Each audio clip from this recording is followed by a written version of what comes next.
All right, y'all, welcome back to the show, Anti-War Radio. Our next guest is Joy Gordon. She's got a Ph.D. in philosophy from Yale University, a J.D. from Boston University Law School. She teaches political philosophy and international relations, and she's the author of the new book, Invisible War, the United States and the Iraq Sanctions, and she's also written about it for Harper's. You can find it at harpers.org. Welcome to the show, Joy. How are you? Good. Pleasure to be here. Well, I appreciate you joining us today. Very powerful book, very good work, and if I can praise this, I don't know how eloquent I'll be at it, but I want to try to say that for subject matter that is so complicated and technical, I think you do a really great job of making it readable, especially considering that you have to skip around in time, back and forth all the time. You still keep the narrative nice and coherent, and I think probably if people weren't having to take notes like me all the way through it, they could really sit down and breeze through it. And it's a very important subject and something that people don't know nearly enough about. So congratulations, and thank you for your contribution to our knowledge on this. Well, thank you for your very generous description. There's an awful lot of footnotes in there, and I worry a little if it's just a little bit dry, but thank you for saying that. Yeah, well, it is very readable, and I mean that, and that's to you, audience.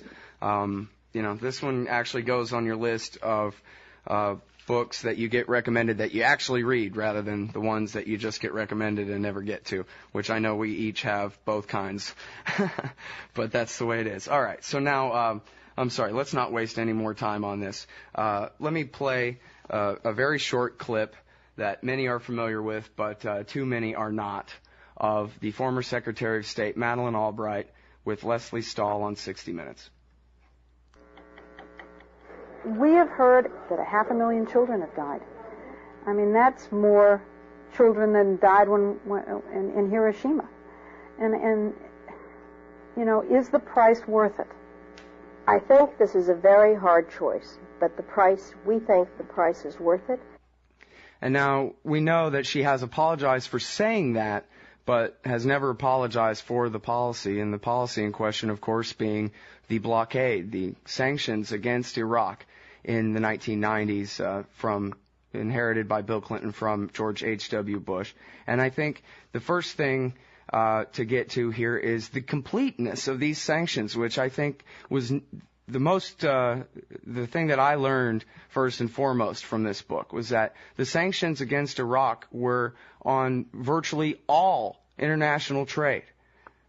Yeah, there were very few exceptions, and then to the extent there were any exceptions, those were interpreted very narrowly. So, for example, at the very beginning, there was a blockade. Well, first of all, it's important to remember that Iraq was very dependent on trade. So it's 70% of its economy came from oil sales, and it imported an enormous amount of goods. So it was not at all someplace that was economically self-sufficient. And then the other thing is that when the UN Security Council passes a measure under Chapter 7 of the UN Charter, Chapter 7 concerns aggression, breaches of the peace, and threats to the peace. And the Security Council can impose measures that are economic or diplomatic or military. And when it does that, every member state of the United Nations is bound to comply with those, is bound to enforce those. So it's very different than the U.S. or the Soviet Union or a handful of nations deciding they're going to break off trade with a country. This obliges all 190-plus countries in the world to have no trade with Iraq. So this was something that really had never been seen before. Obviously, there are sieges in history, but it was inconceivable really before now that there could be essentially a siege on behalf of the whole world. Something like that was envisioned with the League of Nations, but never took place. And this actually took place. And the results were really had an enormous impact right up front. So that was August of 1990. And the original sanctions allowed Iraq to import medicine, but only allowed it to import food under, quote, humanitarian circumstances, unquote. And so then the question was, what constitutes humanitarian circumstances? Because Iraq had been importing 2/3 of its food. So clearly that's cut off. And while they can increase agriculture, you can't increase agriculture in less than a growing season. So it created an immediate food crisis. So then there was this debate within this committee of the Security Council. Are there humanitarian circumstances? And many of the countries wanted permission to, this to be found so that Iraq could import food. And they said, of course, you cut off 2/3 of a country's food supply, that has to be circumstances that will allow it to import food, for God's sake. The U.S., Britain, and a few other countries, but it was really the U.S. that was most adamant, used its veto power within this committee to block Iraq from importing food, at least in any legal venue, for 8 months until March 1991. And if you read the debates of these committee discussions, they are really stunning. You see the U.S. representatives saying again and again things like, we will not find that these conditions are met unless we see absolute irrefutable evidence that there is something like an advanced state of famine. And anything short of that, we will not permit Iraq to import food. So that's just one example at a very extreme point in the spectrum of how the sanctions worked. And now that number that Leslie Stahl used there is the same number that you use in the book, 500,000 children. And can you tell us about where that number comes from? I know it's been debated. I'm actually using a different 500,000. So the 500,000 that she's using, that Leslie Stahl asked her about, is a number that UNICEF produced in 1999. They said, and the number is excess mortality of children under 5. So how many children under 5 died during sanctions who would not have before then? And that number's been disputed in lots of different ways, and the whole history of that number is sort of very politicized. There's a footnote in my book that's 3 pages long explaining the history of that number and disputes about the methods for arriving at it. If you look at all of the epidemiologists and medical demographers who have written on that number or tried to calculate that number of under 5 excess mortality since then, there's really only one group, a group having to do with the Volcker Committee, that said that the number had to be significantly lower or that it just couldn't be arrived at. But their data was subject to dispute for different reasons.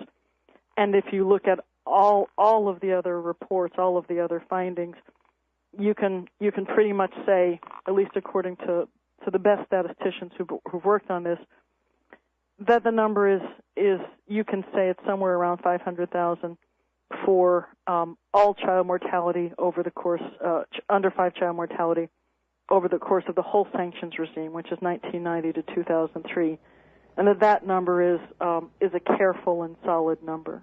Mm-hmm. Well, you point out in the book that this is actually unprecedented completely, I guess, even including World War II years or something where you have, or maybe not including World War II years with the word sustained in here, but you say this is the first time really in history that you have child mortality numbers increasing like this in a society over a long period of time in 200 years since some giant, cold snap created a famine in Europe or something. Yeah. The thing is that if you have a disaster, you have any natural disaster or a war, then over the longer term, there's the possibility of rebuilding. Or you have some crisis in the nation that it doesn't really, that continues like a terrible economic situation like our Great Depression. But then what's possible is for people to make adjustments to accommodate that. In the case of Iraq, that wasn't possible because coming on top of the bombing of the infrastructure in 91, the sanctions were so thorough and so comprehensive that there were no other resources that could be pulled in to to make things adapt. All right, we're out of break. We'll be back in just a minute, Joy. Sorry. You can put the Liberty Radio Network on the air in your area. Visit broadcast.lrn.fm to learn how. Broadcast.lrn.fm.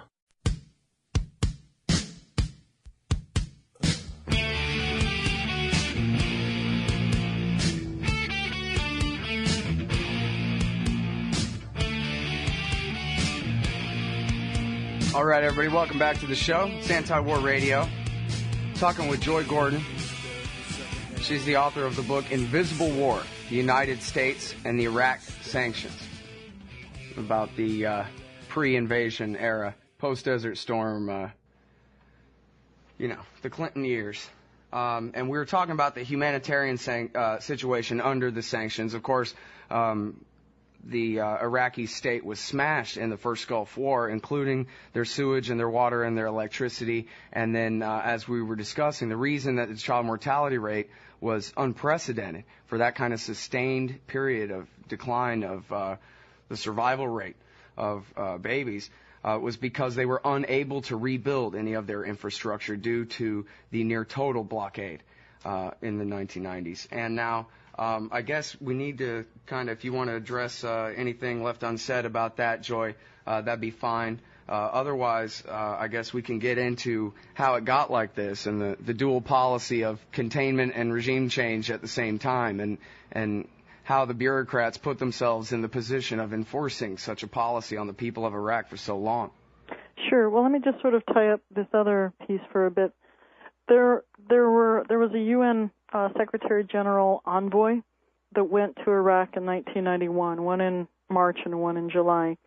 And their reports described the situation after the bombing as near apocalyptic. One of the reports said Iraq has been reduced from a modern industrialized society to a pre-industrial society. There were no functioning water or sewage treatment plants. Every major electrical generator had been bombed. Telecommunications, transportation, roads, bridges, all of Iraq's infrastructure had been devastated. So Iraq was a wealthy country. It has oil wealth. If things had just stopped there, they could have rebuilt. Or if just the sanctions had been on since the prior August, they could have increased their own economic activity and recovered. But it was coming on top of this devastation that the sanctions then prevented Iraq from importing anything for years and years that could be used to rebuild a water treatment plant or a sewage treatment plant or an electrical generator. And that was really because within the 661 Committee of the Security Council, the U.S. took a particularly extreme position in saying that these goods were military dual use.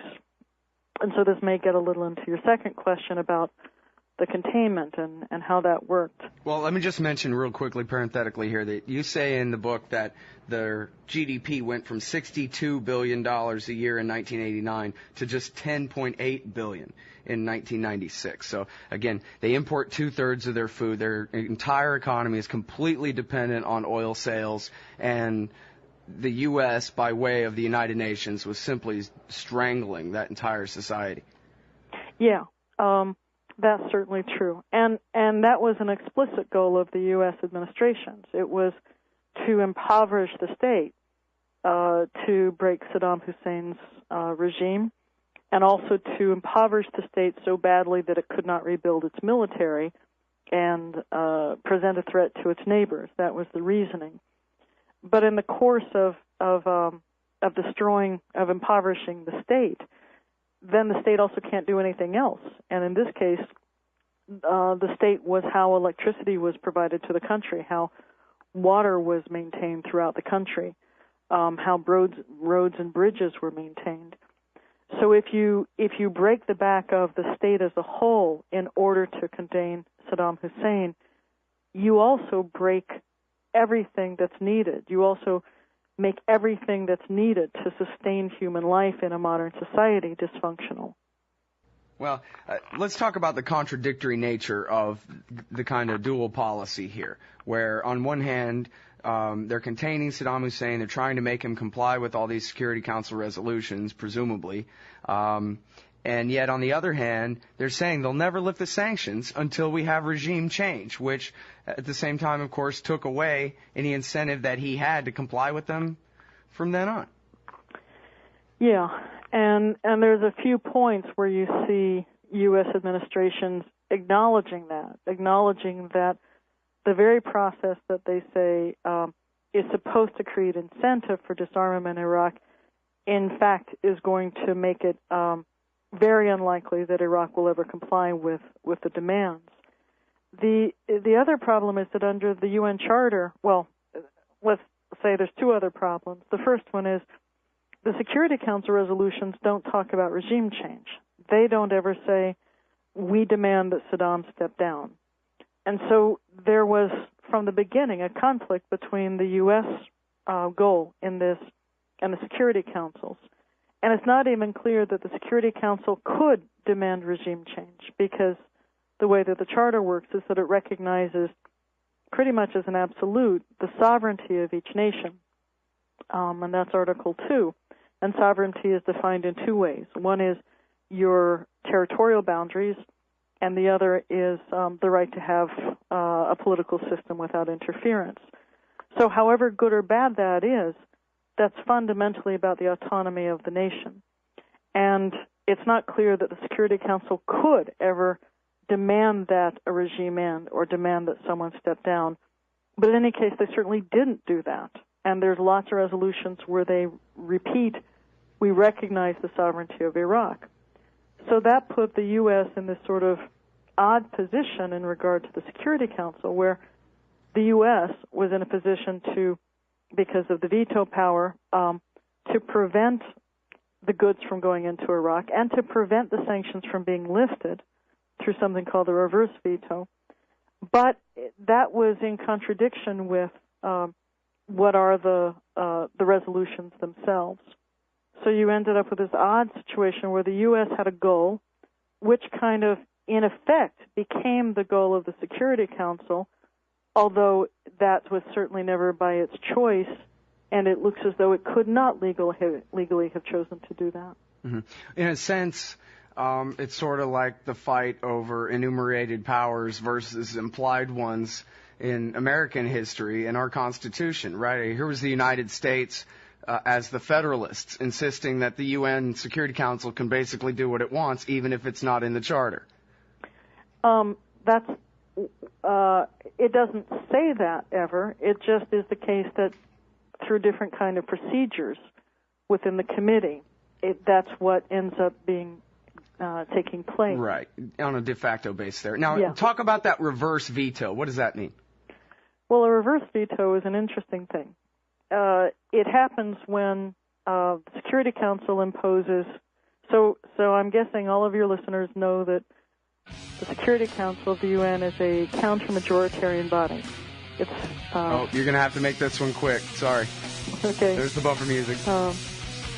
Well, anyway, it just means it's an open-ended resolution. There would have to be a new resolution in order to ever end the sanctions, and America could always veto any new resolution. That's right. That's all right. Right. That's hey, exactly everybody, right. Please read Invisible War. It's such an important book. Thank you for your time, Joy. Really appreciate it. Thank you so much for the opportunity.